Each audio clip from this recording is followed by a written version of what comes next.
We do this every year. Golf World does the Newsmaker of the Year issue, and we pick a Newsmaker of the Year. We launched the Newsmakers of the Year issue purely coincidentally the year that Tiger won his first U.S. Amateur. And we made Tiger Woods the Newsmaker of the Year that year. And I think we thought we were really thinking outside the box. 15 or 16 years later, I mean, Tiger Woods could be the Newsmaker of the Year every single year. I think when we got into a room together trying to figure out who's the Newsmaker of 2010, it was pretty obvious that it was going to be Tiger Woods and everything that he was doing this year.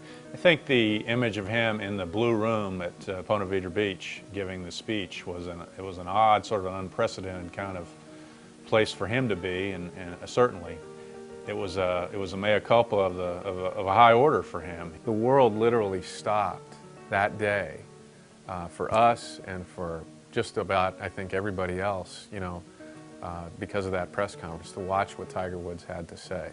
I've been watching him play since 1995, and I walked a lot of holes with him in 2010, and I saw him hit more bad golf shots this year than I have in the entire 15 years combined.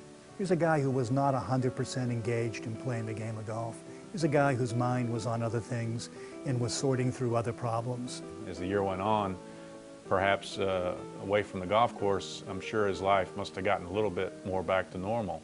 On the course, who knows how it affected him? No one can know what his mind was rumbling or thinking in the Masters of the U.S. Open. It never seemed to really click for him on the putting greens this year. It never clicked for him inside the ropes, and that was the one place where he could always count on being the man out there, and it just wasn't the case this year.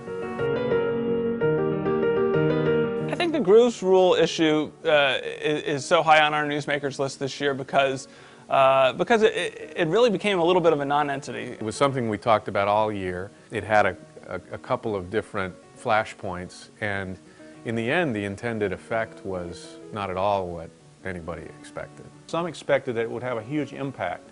The fact is, it really did not if you look at the statistics. This is one of those self-fulfilling prophecies where it was decided this was a big deal, and so it remained a big deal because it didn't become a big deal. And ultimately, it ends up being number 2 because it wasn't as important as we thought it was going to be.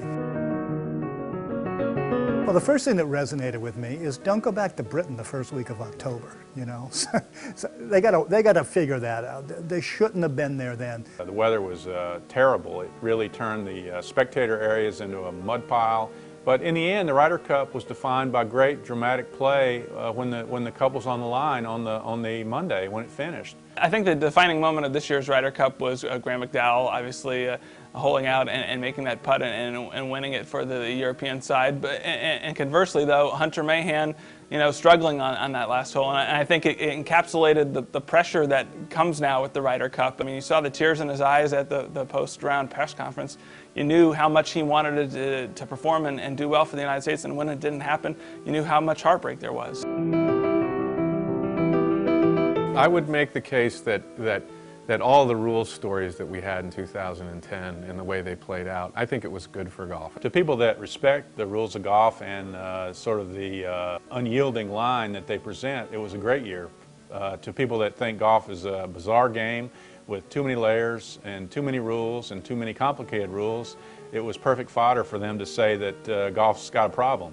What's wrong with having a sport where accountability is a part of it? Accountability seems like it's something that's slipping away in all other areas of sports. I think it's important that the integrity of the game maintained itself even in the face of situations where things really seemed unfair. I mean, I think no one walked away from the PGA Championship and thought Dustin Johnson didn't get a bad break. The 24-hour reaction to a rules problem is to say, well, the rules are too complicated. But when you take a step back, you kind of go, you know, the rules of golf are one of the good things about the game.